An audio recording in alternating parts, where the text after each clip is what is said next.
제11장.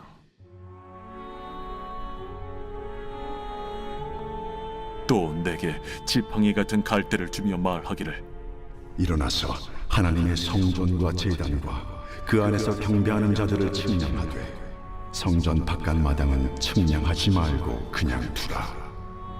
이것은 이방인에게 주었은즉 그들이 거룩한 성을 42달 동안 짓밟으리라. 내가 나의 두 증인에게 권세를 주리니 그들이 굵은 베옷을 입고 1260일을 예언하리라. 그들은 이 땅의 주 앞에 서 있는 두 감람나무와 두 촛대니 만일 누구든지 그들을 해하고자 하면 그들의 입에서 불이 나와서 그들의 원수를 삼켜버릴 것이요, 누구든지 그들을 해하고자 하면 반드시 그와 같이 죽임을 당하리라.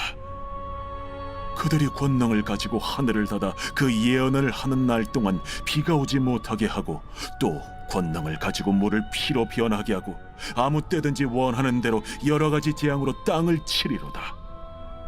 그들이 그 증언을 마칠 때에 무적행으로부터 올라오는 짐승이 그들과 더불어 전쟁을 일으켜 그들을 이기고 그들을 죽일 터인즉 그들의 시체가 큰 성 길에 있으리니 그 성은 영적으로 하면 소돔이라고도 하고 애굽이라고도 하니 곧 그들의 주께서 십자가에 못 박히신 곳이라. 백성들과 족속과 방언과 나라 중에서 사람들이 그 시체를 사흘 반 동안을 보며 무덤에 장사하지 못하게 하리로다. 이 두 선지자가 땅에 사는 자들을 괴롭게 한 고로 땅에 사는 자들이 그들의 죽음을 즐거워하고 기뻐하여 서로 예물을 보내리라 하더라. 3일 반 후에 하나님께로부터 생기가 그들 속에 들어가매 그들이 발로 일어서니 구경하는 자들이 크게 두려워하더라. 하늘로부터 큰 음성이 있어 이리로 올라오라. 함을 그들이 듣고 구름을 타고 하늘로 올라가니 그들의 원수들도 구경하더라. 그때에 큰 지진이 나서 성 10분의 1이 무너지고 지진에 죽은 사람이 7천이라. 그 남은 자들이 두려워하여 영광을 하늘의 하나님께 돌리더라. 둘째 화는 지나갔으나 보라, 셋째 화가 속히 이르는도다. 일곱째 천사가 나팔을 불매 하늘에 큰 음성들이 나서 이르되, 세상 나라가 우리 주와 그의 그리스도의 나라가 되어 그가 세세토록 왕노릇 하시리로. 하나님 앞에서 자기 보좌에 앉아있던 24장로가 엎드려 얼굴을 땅에 대고 하나님께 경배하여, 감사하옵나니 옛적에도 계셨고 지금도 계신 주 하나님, 곧 전능하신 이여, 친히 큰 권능을 잡으시고 왕노릇하시도다. 이방들이 분노하며 주의 진노가 내려 죽은 자를 심판하시며 종 선지자들과 성도들과 또 작은 자든지 큰 자든지 주의 이름을 경외하는 자들에게 상 주시며 또 땅을 망하게 하는 자들을 멸망시키실 때로소이다. 이에 하늘에 있는 하나님의 성전이 열리니 성전 안에 하나님의 언약궤가 보이며 또 번개와 음성들과 우레와 지진과 큰 우박이 있더라.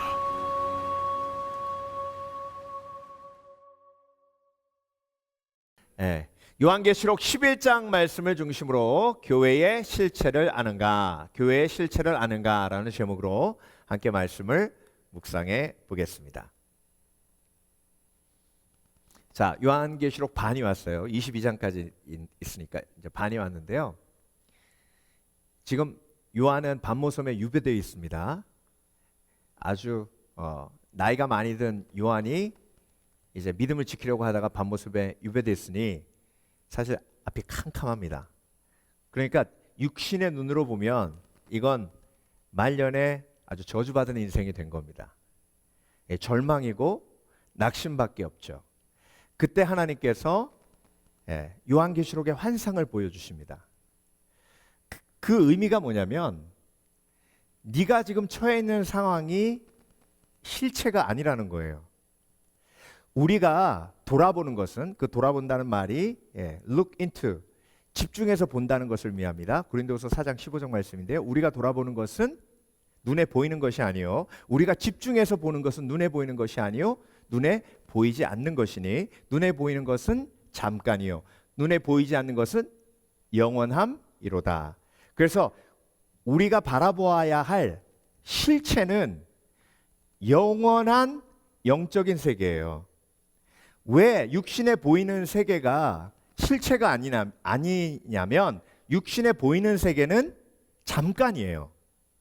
예. 그래서 믿음은 바라는 것의 실상이요 보지 못하는 것들의 증거니 선진들이 이로써 증거를 얻었느니라. 우리가 믿음으로 천지가 하나님의 말씀으로 지어진 것을 안 하니 보이는 것은 보이는 것으로 말미암은 것이 아니니라. 그럼 보이는 것은 뭐로 말미암다는 거예요? 보이지 않는 것으로 말미암았다는 거예요. 그래서 보이지 않는 실체를 보아야 내가 지금 어떤 상황인지 명확하게 안다는 겁니다. 그래서 요한계시록 1장부터 22장까지 가장 뚜렷하게 하나님께서 보여주시는 건 뭐냐면 너는 영적인 실체를 아는가예요. 예. 우리가 에스겔서를 통해서도 하나님께서 환상을 통해 바벨론에 포로되어 있는 이스라엘 백성들의 실체를 보여주셨습니다. 그리고 요한계시록을 통해서도 저와 여러분에게 우리의 삶의 실체를 보여주시는 거예요. 현재의 삶, 과거의 삶, 그리고 미래의 삶의 실체. 그래서 1장에 예수 그리스도는 메시아로 보여주시죠. 메시아인 예수 그리스도가 실체입니다. 그러나 이 땅에 오셨을 때 목 쓰셨죠. 이 땅에 오셨을 때는 어린 양처럼 아무 힘이 없으셨어요. 근데 그 어린 양의 실체가 메시아예요. 2장, 3장은 7교회가 나오는데요. 7교회의 겉모습은 다 아름다운 교회였어요. 그런데 특별히 에베소 교회는 어떤 교회였죠? 믿음이 있어요. 섬김이 있어요. 사랑이 있어요. 그런데 영적으로 보니 그 실체를 보니 뭐가 빠져 있어요? 첫사랑이 빠져 있어요. 네. 서머나 교회는요 환란이 가득했어요. 그래서 아름다운 교회라기보다는 불쌍한 교회, 안타까운 교회였어요. 그런데 하나님께서 영적인 실체를 보여주시면서 뭐라고 말씀하셨죠? 너희는 겉으로 보기에는 가난하고 겉으로 보기에는 환란을 당하나 실상은 부요한 자로다. 뭐라고요? 실상은 부요한 자로다. 그래서 요한계시록의 환상, 요한계시록의 계시를 통해서 뭘 보라고 하시는 거예요? 지금 실상을 바라보라고 하시는 거예요. 예. 그래서 7교회 얘기가 3장에 끝나고 4장, 5장은 하늘 보좌 나오죠. 다시 어린 양 나옵니다. 근데 그 어린 양이 다시 메시아의 모습으로 나오고요. 6장부터 16장까지 이제 3가지 재앙이 나오는데 여러분 3가지 재앙이 다 실체와 연결되어 있어요. 첫 번째 재앙이 뭐죠? 인이죠. 인을 떼면 실체가 나오는 거예요. 근데 그 인을 뗄 수 있는 분은 누구예요? 예수 그리스도밖에 없어요. 그러니까 영적인 실체를 보여주실 수 있는 권세를 가진 분은 예수 그리스도밖에 없죠. 나팔이 뭐예요? 하나님의 때가 되었을 때 비밀이 벗겨지는 거예요. 여러분 하나님의 때가 되었을 때에 저와 여러분이 이마에 인침을 받은 거룩한 성도임이 드러나는 거예요. 예. 그런데 하나님의 때가 되기 전에는 다 똑같아 보여요. 근데 하나님의 나팔이 때가 되었을 때 비밀을 오픈할 때에 나의 실체가 보이는 거예요. 나의 실체가 뭔데요? 거룩한 성도예요. 구원받은 성도예요. 영원한 삶을 가진 성도예요. 대접의 재앙이 나오는데요. 대접에 뭐가 가득 담겨져 있는데 대접을 붓기 전에는 그 속에 뭐가 들어있는지 몰라요. 그렇죠? 그러니까 6장부터 16장까지 전부 실체가 드러나는 하나님의 비밀이 벗겨지는 놀라운 환상을 저와 여러분에게 보여주시는 거예요. 그 속에 뭐가 들어있어요? 어린 양의 실체가 보여지고 성도의 실체가 보여지고 그리고 성도들의 기도의 실체가 보여지잖아요. 여러분 지난주에 큐티 하시면서 기도의 향연이 올라가 금향로에 담겨져 있을 때 그 금향로를 다시 땅에다 부으니까 놀라운 하나님의 능력이 땅에 임했잖아요. 그게 뭐의 실체예요? 저와 여러분의 기도의 실체예요. 이 기도의 실체를 모르는 사람은 기도를 온전히 하나님 앞에 능력 있게 드릴 수 없어요. 여러분 믿지 않는 사람들이 저와 여러분을 보면서 제일 조롱하는 게 뭐예요? 기도하면 밥이 나오냐 떡이 나오냐. 믿지 않는 사람들은 기도의 실체를 몰라요. 근데 저와 여러분은 기도의 실체를 알아야 돼요. 요한계시록을 통해서 알아야 하고 체험을 통해서 알아야 합니다. 그리고 하나님께서 악의 실체를 보여주시는데요. 악의 실체를 명확하게 보여주시며 선의 실체도 함께 드러내 보여주십니다. 악의 실체는 결국 하나님의 권세 아래 있고, 악의 실체는 고통을 통해서 멸망으로 가지, 선은 뭐예요? 선은 고통을 축복으로 바꿀 수 있는 힘이에요. 그런데 악은 고통을 허무하게 만드는 그런 사단의 도구예요. 그리고 악의 실체가 보여주며 회개하지 않는 영혼들에게 대해서 보여주시죠. 그렇죠? 그리고 어제는 말씀의 능력의 실체를 보여주셨어요. 천사가 땅을 짚고 바다를 짚고 이렇게 서 있어요. 하나님이 아니에요. 천사예요. 예수님도 아니에요. 근데 그 놀라운 천사가 권세를 가지고 있어요. 땅을 밟는 권세가 있고 바다를 밟는 권세가 있어요. 이 천사의 그 권세의 능력이 어디로부터 왔냐면 두루마리, 하나님의 책으로부터 왔어요. 그러니까 요한이 보면서 와, 저 책이 도대체 뭐지? 그런데 요한에게 이 책을 달라고 하래요. 그러니까 요한이 달라고 하니까 그 책을 줍니다. 그리고 요한에게 받아 먹으라 그래요. 먹으니까 입에서 달고 배에서 써요. 하나님의 말씀의 능력의 실체를 보여주시는 거예요. 하나님의 말씀은 우리 입으로 들어왔을 때 하나님께서 우리에게 위로 주십니다. 희망을 주십니다. 소망을 주십니다. 사랑을 주세요. 그래서 달아요. 그런데 그 말씀을 적용하면 내가 얼마나 죄인인지를 알고 회개가 일어나요. 찔림이 있어요. 그래서 삶이 변화되는 겁니다. 이게 말씀의 실체가 드러난 거예요. 그러면 여러분 오늘 11장에 두 증인이 나오죠. 그렇죠? 그 두 증인이 상징하는 건 뭘까요? 그 두 증인을 상징하는 실체를 보여주시는 거예요. 감람나무 얘기가 나오는데요. 스가랴 4장에 감람나무는 성전에 등불을 켜는 기름을 만들어내는 나무입니다. 성전에 불을 켠다. 근데 그 기름은 성령을 상징해요. 그러니까 성령이 역사하셔서 그 힘으로 촛대를 세우는 거예요. 빛을 세우는 거예요. 그 두 촛대는 요한계시록 1장에 나와 있는 예수 그리스도의 교회예요. 자, 그러니까 감람나무, 두 감람나무도 성령의 능력으로 세워진 교회, 그리고 두 촛대도 하나님의 능력으로 세워진 교회. 근데 왜 두 증인이라고 했을까요? 여러분, 사도 바울과 바나바가 처음 안디옥 교회에서 파송되며 두 증인으로 세워집니다. 그리고 나서 그들을 통해서 교회들이 세워지기 시작해요. 여러분, 교회는요, 증인들을 통해서 세워진 것이고, 그리고 증인들이 있는 곳이고, 그리고 증인들의 모임이 교회예요. 그래서 교회에서 증인으로서 복음을 전하지 않으면 그 교회는 더 이상 의미가 없습니다. 그리고 저와 여러분이 크리스찬이라고 하는 그런 아이덴티티의 핵심은 뭐예요? 증인이에요. 두세 사람이 모인 곳에 내가 너희와 항상 함께 있다 하셨죠. 교회에 다니는 두 사람이에요. 두 증인은 교회입니다. 그래서 여러분, 교회의 실체를 아는 것이 중요해요. 실체를 보지 못하면 눈뜬 장님이에요. 여러분, 제일 사기치기 쉬운 사람이 눈뜬 장님이에요. 모르는 사람, 보지 못하는 사람. 그런데 악한 영은 처음부터 끝까지 사기치는 자예요. 속이는 자, 유혹하는 자, 참소하는 자. 그래서 여러분, 실체를 알지 못하면 교회 안에서도 속아요. 교회의 실체를 볼 수 있는 영안이 띄어지는 지혜가 있으시길 주의 이름으로 축원합니다. 그래서 하나님께서 요한계시록을 통해서 실체를 보여주시는 거예요. 여러분, 스데반이요, 복음 전하다가 돌에 맞아 죽게 됐죠. 그렇죠? 자, 이게 표면상의 현상이에요. 표면의 현상이에요. 이건 실체가 아니에요. 자, 표면상의 현상을 보면 스데반은 불쌍한 인생이에요. 스데반은 너무 안타까운 인생이에요. 왜? 복음 전하다가 돌 맞아 죽으니까. 가만히나 있지. 복음 전하다가 돌 맞아 죽게 됐으니 불쌍한 인생, 너무 안타까운 인생. 그런데 하나님께서 그 속에서 실체를 보여주십니다. 스데반이 뭘 봤어요? 하늘에 보자. 여러분, 요한계시록에 제일 많이 나오는 게 뭐예요? 오늘 본문에도 나왔잖아요. 하늘에 보자.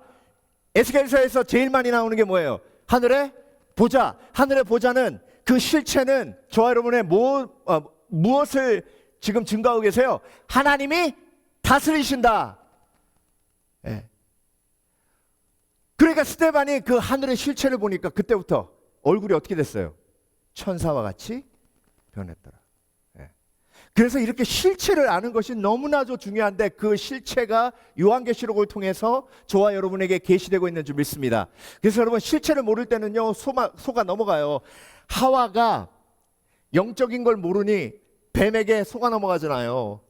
가론 유다가 실체를 모르니 예수 그리스도가 이 땅에 오신 이유도 모르고 영적인 걸 모르니 속아 넘어가지고 그냥 악한 영의 도구가 됩니다. 실체를 모르면요 절망하고 두려워해요.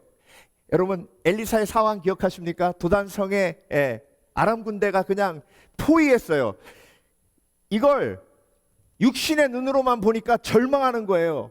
방법이 없어요. 도망가는 방법이 없습니다. 그런데 엘리사가 기도하니까 실체가 보여요. 영안이 열려요. 그렇죠? 그리고 뭘 봤어요? 하나님의 병거, 불말을 봤잖아요. 여러분 어떤 상황 속에서도 내 상황 앞으로도 못 가고 뒤로도 못 가고 옆으로도 못 가고 그럴 때 여러분 하나님께서 여러분에게 실체를 보여달라고 기도하시는 지혜가 있으시길 주의 이름으로 축원합니다. 그 실체를 보게 만드는 책이 뭐예요? 요한계시록이에요. 그래서 초대교회 성도들, 카타콤에 갇혀있던 성도들이 가장 많이 읽었던 책이 뭐예요? 요한계시록이에요. 왜? 카타콤에 갇혀있으면 깜깜해요. 카타콤에 갇혀있으면 아무것도 소망이 없어요. 카타콤에 갇혀있으면 그냥 어두움밖에 없어요. 그런데 그 속에서 하나님이 실체를 보게 해주십니다. 그러면 그 절망이 사라져요. 두려움이 사라져요. 평안이 임하게 됩니다. 우상을 숭배하게 돼요. 실체를 모르면 아스왕이요 아람 나라의 다메섹이라는 곳에 가니까 와, 이 나라가 이렇게 부강한 이유는 이 우상을 섬겼기 때문이에요. 그래서 당장 예루살렘 성전에 아람의 우상을 만들도록 명령합니다. 이게 실체를 보지 못하는 어리석은 자의 모습이에요. 여러분 이 세상 모든 만물을 다스리시는 분은 하나님이세요. 그 하늘의 보좌를 보는 사람은 절대 우상에 빠지지 않습니다. 하늘의 보좌가 보이는 사람은 하나님께 기도하지 사람을 의지하지 않아요. 여러분 예배 속에서 하늘의 보좌를 보는 게 얼마만큼 중요한지 오늘 깨달으시길 주의 이름으로 축원합니다. 그래서 하나님 앞에 예배하며 뭐가 떨어져 나가는 거예요? 우상이 하나씩 둘씩 다 끊어져 나가는 거예요. 내가 이 모든 만물을 다스리시는 하나님이 보이는데 그 보좌가 보이는데 내가 사람하고 씨름했구나, 사람을 설득하려고 했구나, 이 어리석음이요. 그리고 그 어리석음을 내려놓고 그 우상을 내려놓고 하나님만 바라보게 되는 거예요. 그래서 여러분 요한계시록은 우리에게 지혜를 주는 책, 실체를 보게 하는 책. 실체를 모를 때 인내할 수 없어요. 사울이요 블레셋이 쳐들어왔는데 사무엘을 기다릴 힘이 없는 거예요. 왜? 백성이 흩어지니까. 여러분 백성이 흩어져도 하나님이 나와 함께 계시면 이스라엘이 이깁니다. 그 함께 계신 하나님의 보좌가 사울의 눈에 보였으면 절대로 사무엘이 오기 전에 에봇 입고 하나님 앞에 범죄하는 일은 없었습니다. 여러분 저와 여러분이 인내하지 못하는 건요 그 보좌를 보지 못하기 때문이에요. 여러분 하나님께서 나에게 요한계시록을 통해 영안을 열어주시고 실체를 보게 하실 때 그 보좌가 보이면 하나님의 때를 기다릴 수 있어요. 여러분 오늘 요한계시록에 나와 있는 숫자들이 있잖아요. 그 숫자들이 상징한 게 뭐예요? 하나님이 명확하게 시와 때를 정하신다는 거예요. 1260일 나오죠. 그 1260일이 어떤 의미가 있는 것도 중요하지만 더 중요한 건 뭐예요? 하나님이 주신 숫자라는 거예요. 1260일이라는 기간이 정해져 있는 거예요. 그래서 여러분 오늘도 하나님께서 교회의 실체를 보여주실 때에 교회의 실체를 알 때와 모를 때 엄청난 차이가 있습니다. 교회의 실체는 첫 번째 권능의 증인들입니다. 권능을 가진 증인들이에요. 그 권능이 어떤 권능이지? 3절 내가 나의 두 증인에게 권세를 주리니. 자, 초대교회는 핍박받고 있어요. 초대교회는 고난을 겪고 있었습니다. 그런데 그들이 영안의 눈을 뜨고 교회의 실체를 볼 수 있어야 하는데 어떤 실체를 봐야 해요? 고난 속에서도 아픔 속에서도 하나님께서 우리에게 어떤 권세를 주신다고요? 그들이 굵은 베옷을 입고, 굵은 베옷이란 겸손한 마음이에요. 낮아지는 마음이에요. 1260일을 뭐하라? 예언하리라. 증거하는 거예요. 하나님의 말씀을 선포하는 거예요. 그래서 여러분, 하나님의 권세를 체험하는 사람은 증인의 삶을 사는 사람입니다. 하나님의 말씀을 증거할 때 그 권세가 내 것임을 체험하게 돼요. 그래서 복음을 증거하고 선교에 앞장서는 교회들이 하나님의 권세와 능력을 체험합니다. 근데 고여있는 교회, 고여있는 인생은요, 절대로 성령의 권세를 체험할 수 없어요. 여러분, 성령의 권세는요, 내가 말씀을 선포하고 복음을 전하고 그리고 선교에 헌신하고 전도에 헌신할 때 나에게 임하시는 하나님의 놀라우신 특권이에요. 4절, 그들은 이 땅에 주 앞에 서 있는 두 감람나무와 두 촛대니, 제가 설명드렸죠. 만일 누구든지 그들을 해하고자 하면 그들의 입에서 불이 나와서 그들의 원수를 삼켜버릴 것이요, 누구든지 그들을 해하고자 하면 반드시 그와 같이 죽임을 당하리라. 여러분, 증인의 삶의 첫 번째 단계가 능력과 권세를 행하는 것인데요. 자, 베드로가 옥에 갇혔는데 죽었어요? 아니에요. 하나님이 옥을 열어주셨죠. 천사를 보내서 사도 바울을 죽이겠다고 결단한 결사들이 사도 바울 죽이려고 할 때 하나님이 보호해 주셔서 사도 바울이 돌에 맞아도 죽지 않도록 보호해 주셨죠. 그 놀라운 역사가 사도행전 앞부분에 나와요. 그렇죠? 저와 여러분이 믿음으로 충만할 때 이런 권세와 능력을 체험하고 경험합니다. 근데 여러분, 이 단계는 다음 단계로 가기 위한 준비 단계예요. 자, 사도행전 보세요. 처음에는 막 옥문이 열려요, 기도하면. 그리고 빌립보 가서도 사도 바울이 신라와 함께 찬양할 때 옥문 열렸죠. 근데 후반부로 가잖아요. 베스도 총독, 벨릭스 총독 밑에서 사도 바울이 4년 동안 옥에 갇혀 있습니다. 옥문 열렸어요, 안 열렸어요? 안 열렸죠? 증인의 삶을 살면 옥문 열린다며요. 보호해 주신다며요. 근데 여러분, 이게 교회의 실체예요. 첫 번째 단계가 능력의 증인들, 권세의 증인들. 그런데 또 한편의 교회의 실체가 보이는데 십자가의 증인들로 성숙한 모습으로 나아가도록 하는 것이 또한 교회의 실체입니다. 자, 그렇게 능력을 행하고 하나님이 다 보호해 주셨고, 그리고 그들의 입에서 나와서 막 그들을 해하려고 하는 사람들을 하나님께서 멸하셨는데, 근데 그게 첫 번째 단계고 두 번째 단계로 넘어갈 때 십자가의 증인들로 성숙하며 성장하게 되는데, 7절, 그들이 그 증언을 마칠 때에 무정행으로부터 올라오는 짐승이 그들과 더불어 전쟁을 일으켜 그들을 이기고 그들을 죽일 터인즉. 여러분, 실컷 복음 전하고 실컷 승리했어요. 막 옥문도 열리고 베드로가 설교하면 3,000명 회개하고 5,000명 회개하고 난리가 났어요. 그래서 이렇게 쭉 갈 줄 알았어요.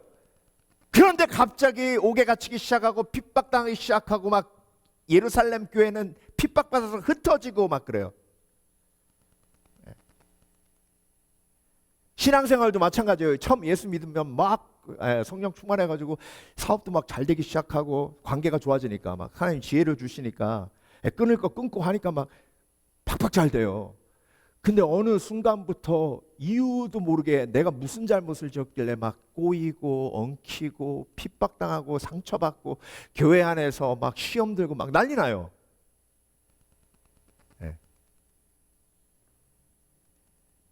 그들을 이기고 그들을 죽일 터인즉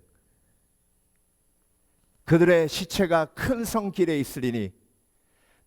너무 수치스러운 거 아닙니까? 하나님이 살아계시다면 왜 이런 일이 있어요? 하나님이 우리를 사랑하신다면 왜 이런 일이 있습니까? 교회가 왜 이렇게 힘들어요? 교회 신앙생활하면, 믿음 생활하면 서로 용서하고 그리고 힘을 돋우고 그리고 서로 축복해야 되는데 막 상처 입히고 시험 들고 싸우고 이런 일이 왜 벌어져요? 무적행에서 올라온 사단이 교회를 그대로 내버려 주지 않아요.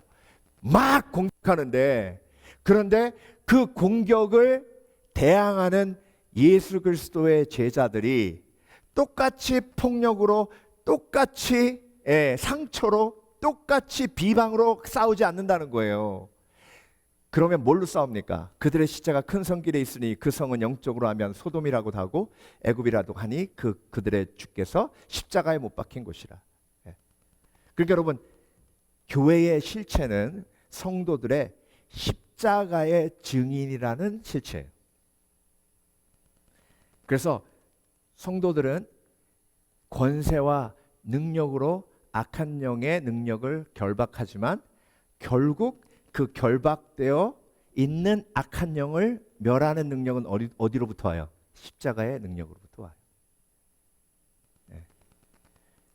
그 십자가의 능력이 뭐예요? 때리면 맞는 거예요. 밟으면 밟히는 거예요.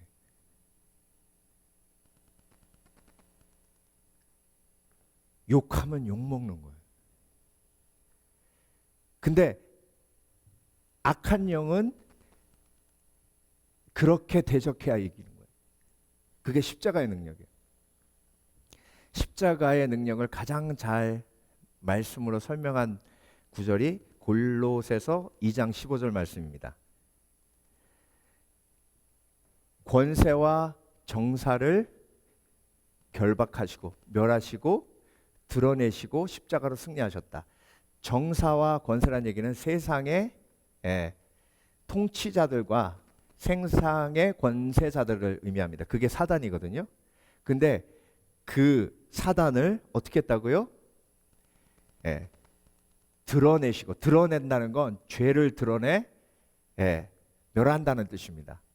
요셉이 마리아의 허물을 뭐 했다고요? 덮었다. 이 덮었다는 말에 반대되는 게 드러내는 거예요. 그러니까 드러낸다는 건 뭐예요? 실체를 보여주시는 거죠. 그래서 여러분, 악한 영은 실체가 드러나면 그때부터 떠나요. 다시 한번 말씀드립니다. 악한 영은 실체가 드러나면 그때 떠나는데 그 실체를 드러내는 하나님의 능력이 십자가의 능력으로 나옵니다. 그래서 마태복음 4장에 악한 영이 예수님을 유혹했잖아요. 3번 유혹했는데 그걸 멸하셨어요. 말씀으로 멸하셨습니다. 그래서 사단이 계략이 드러나서 어떻게 됐어요? 도망갔죠. 그러니까 사단은 드러나면, 실체가 드러나면 권세를 잃고 도망가요. 그러니까 저와 여러분이 실체를 보기 시작하고 그리고 실체의 영적인 분별력을 가지고 있으면 사단은 더 이상 저와 여러분을 공격할 수 있어요, 없어요? 없어요. 제가 예를 들어서 하나 설명드릴게요. 제가 중학교 때 저희 반이 2학년 5반이었어요. 2학년 6반부터 여학생 반입니다. 그런데 제가 하루는 뒤에 봤더니 뒷문에 제 친구들이 막 몰려 있어요. 뭐 하나 해서 가서 봤더니 그때 버스 타려면 승차권이 핑크색이에요. 90원이었거든요. 거기에다가 낚싯줄을 묶어가지고 쉬는 시간 끝날 때쯤 되면 그 앞에다 놔요. 그러면 여학생들이 이제 갈 거 아니에요. 지나가다가 그걸 딱 보고 확 지나가다가 눈에 딱 띄고 딱 보면 그게 있잖아요. 90원. 그래서 뒷걸음질 쳐가지고 좌우를 살피고 이렇게 숙여서 그걸 줍는 애가 있어요. 그러면 그때 낚싯줄로 확 잡아당기고 뒷문을 확 열면서 남자애들이 20몇 명이 나와가지고 와 그러는 거예요. 얼마나 창피해요. 저는 안 했어요. 그 짓거리를 하는 거예요. 근데 얘네들이 그러다가 액수를 높였어요. 90원짜리 승차권이 아니라 10,000원짜리를 단 거예요. 근데 10,000원짜리 달고 이제 더 창피하게 만들려고 다 모여 있는데 갑자기 비명소리가 야! 막 그래요. 알고 봤더니 마지막에 지나간 애가 이미 들은 거예요. 우리 반에서 그런 일을 한다고. 그래서 뒷걸음친 게 아니라 막 가면서 그 10,000원짜리 손으로 팍 쳐서 갖고 간 거예요. 그러니 10,000원 잃은 거잖아요. 우리 반 애들이. 그러면서 야! 막 돈 내라! 막 그러고 막 받았겠어요? 달라고 못하지. 제가 무슨 얘기 하려고 그러냐면요. 악한 영이 우리를 속이는 그 실체를 보는 사람은 당하지 않아요. 그러면 더 이상 그 짓 안 해요, 악한 영은. 근데 그 실체를 보지 못하고 계속 속아요. 예. 그래서 보좌를 보면 내가 영광스러운 하나님의 그 능력을 위해 십자가 지고 예수님 쫓는 거잖아요. 나를 통해 영혼을 구원하시고 그리고 교회를 세우시잖아요. 그러니까 스테반이 돌 맞으면서도 얼굴이 천사처럼 변할 수 있는 거예요. 근데 그 보좌를 보지 못하고 실체를 보지 못하면 그때 악한 영이 내 귀에 와가지고 너는 죄가 많아서 그래. 네가 지금 지은 죄를 예수님이 다 용서하셨다고 웃기고 있네. 하나씩 하나씩 다 페이백 하시는 거야. 막 거기에 속으면요 내 인생이 너무 불쌍하고 막 너무 고통스러운 거예요. 예. 그래서 여러분, 내가 십자가의 증인이 되어 교회 안에서 예수 그리스도를 섬기는 것을 온전히 믿으시길 주의 이름으로 축원합니다. 그러니까 교회 안에서요 계속 공격이 있어요. 그러면 그 공격에서 승리하려면 어떻게 해야 돼요? 똑같이 오른뺨 맞으면 똑같이 때려요? 아니에요. 오른뺨 맞으면 뭐 해야 돼요? 왼뺨을 내밀어야 돼요. 그래야 악한 영의 실체가 드러나는 거예요. 그러면 어떻게 돼요? 도망가요. 네. 이 영적인 원리가 교회에서 돌아갈 때 그때 악한 영의 권세가 계속 결박되면서 구원의 역사가 일어나고 회복의 역사가 일어납니다. 아멘.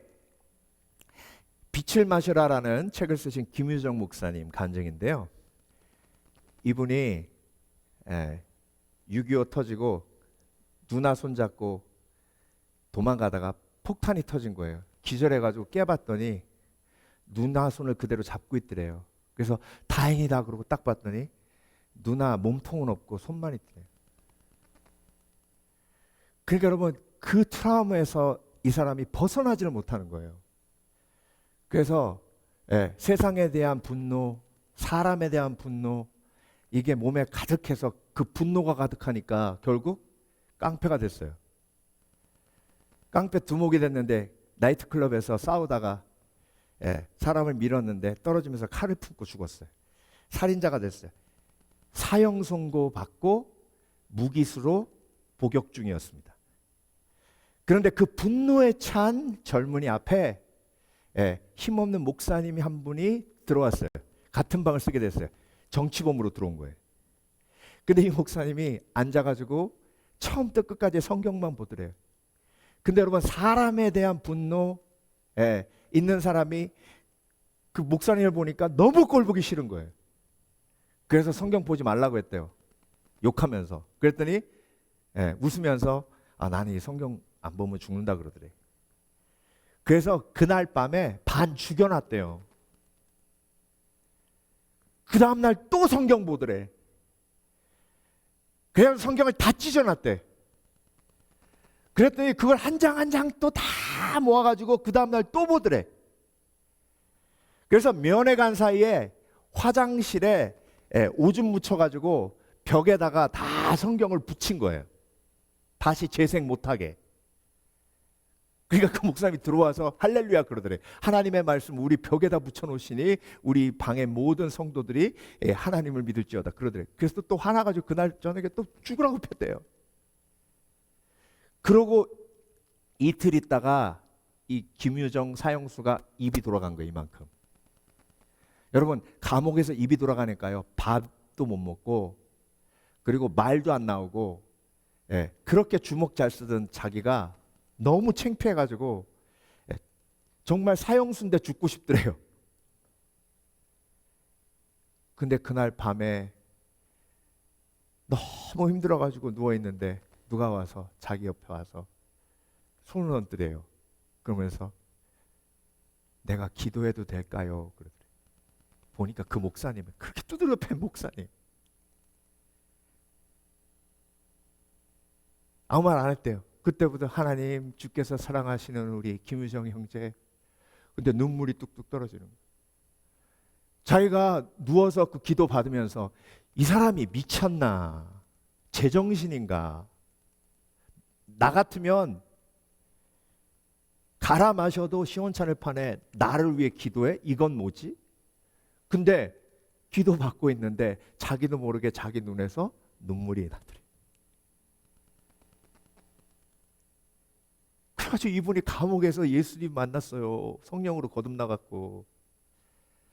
그래가지고 완전히 180도 바뀌어가지고 처음에는 교도관들도 안 믿고 사람들도 안 믿었대요.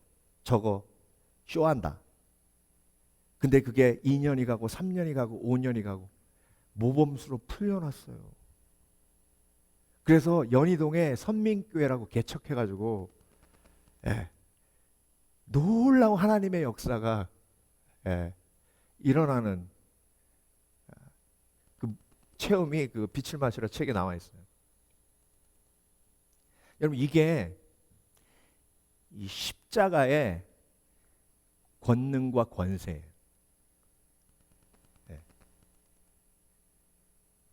그러면 이 십자가의 권능과 권세가 드러나려면 필수는 뭐예요? 고난이에요. 핍박이에요. 공격이에요.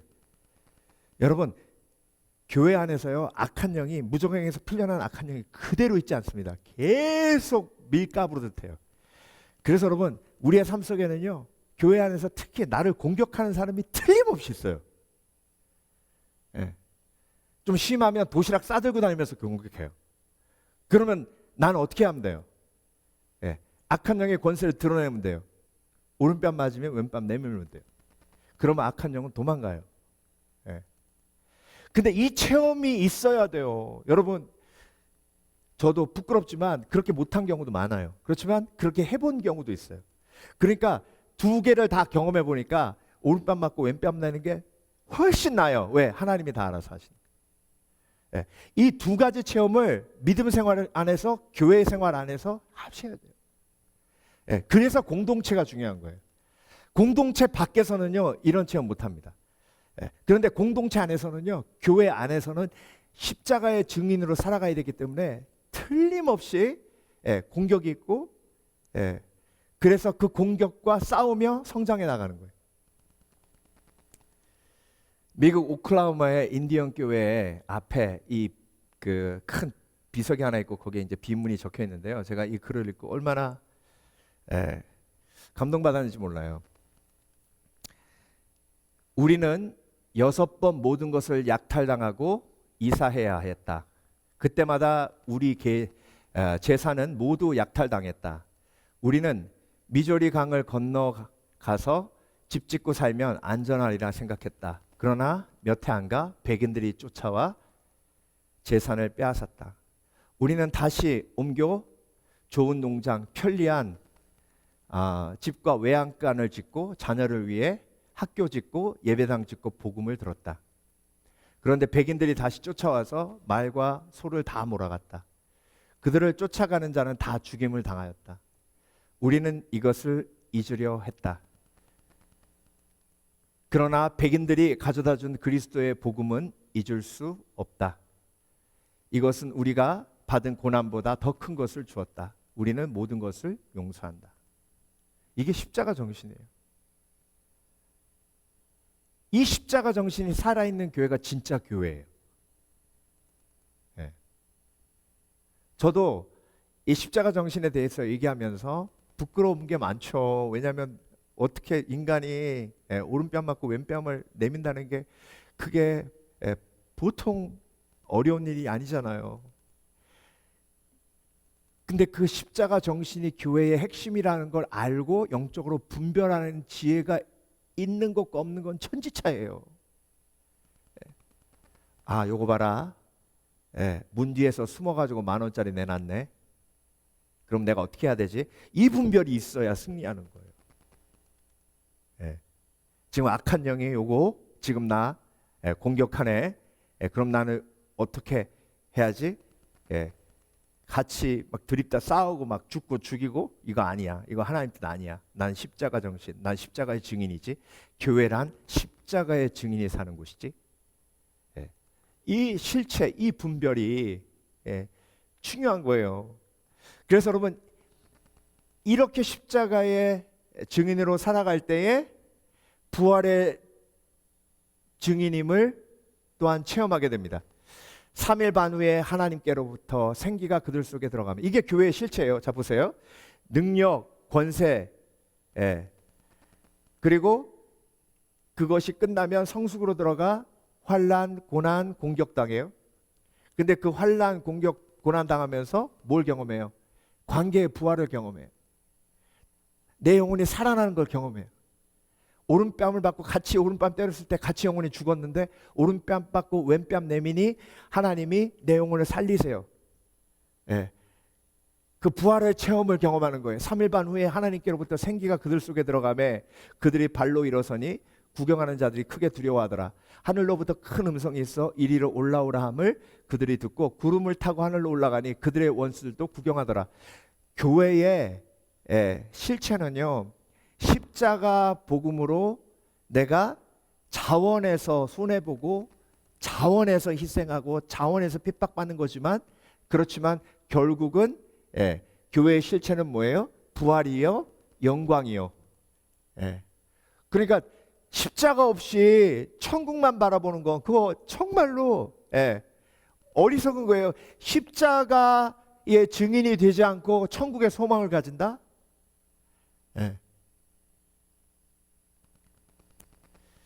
조르주 루오의 미제레레라는 그 작품이 있어요.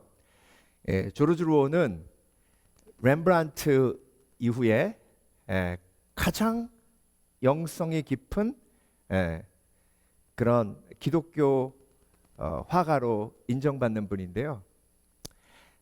이분이 1차 세계대전, 2차 세계대전을 겪으면서 하나님께서 주신 그 마음을 가지고 판화로 그림을 그리기 시작합니다. 여러분, 1차 세계대전, 2차 세계대전 죽고 죽이고 인류가 최악으로 치닫을 때에 미제레레 주여 불쌍히 여기소서라는 주제로 그림을 58가지를 그렸는데요. 첫 번째 그림, 여러분, 이 그림의 주제가 뭐냐면 그는 억압받았고 고통받았으나 입을 열지 않았다예요.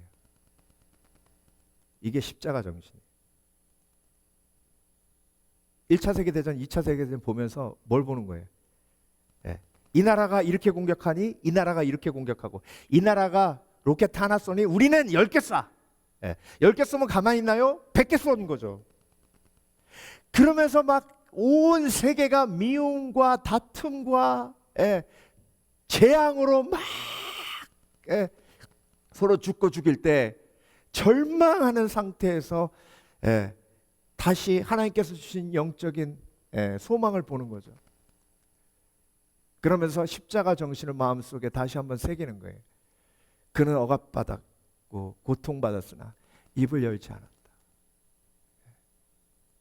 근데 그 1차 세계대전, 2차 세계대전을 일으킨 모든 나라가 다 기독교 국가잖아요.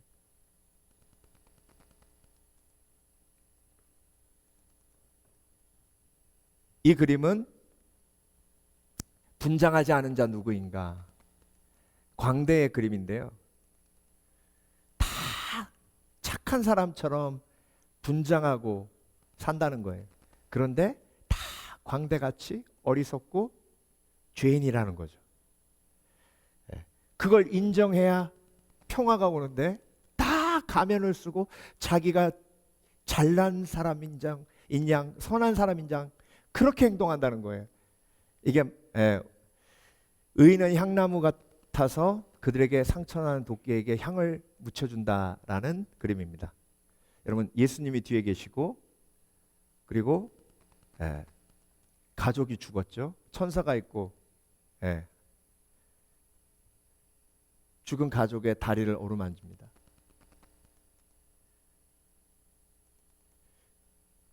의인은 향나무 같아서 그들에게 상처나는 도끼에게 향을 묻혀준다. 이게 십자가 정신이에요. 여러분은 향나무십니까? 도끼가 나를 상처내요.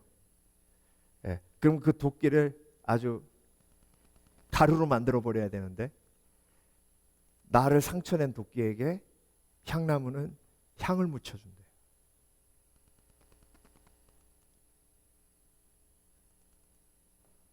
그게 십자가 정신이에요.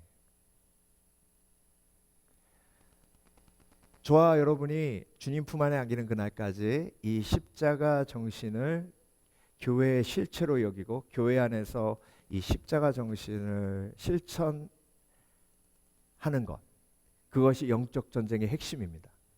내가 얼마만큼 나에게 휘둘러지는 도끼에게 예수 그리스도의 향을 묻히는가.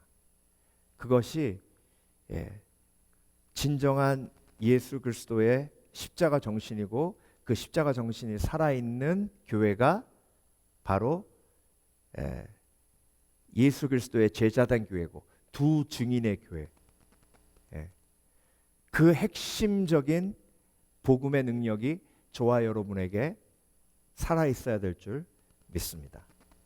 그래서 여러분, 오늘 하나님께서 저와 여러분에게 보이신 교회의 실체가 우리의 마음속에 새겨져 실체를 알기에 악한 영에게 속지 않으시는 복된 그리스도인 되시길 주의 이름으로 축원합니다. 축원합니다. 기도하겠습니다.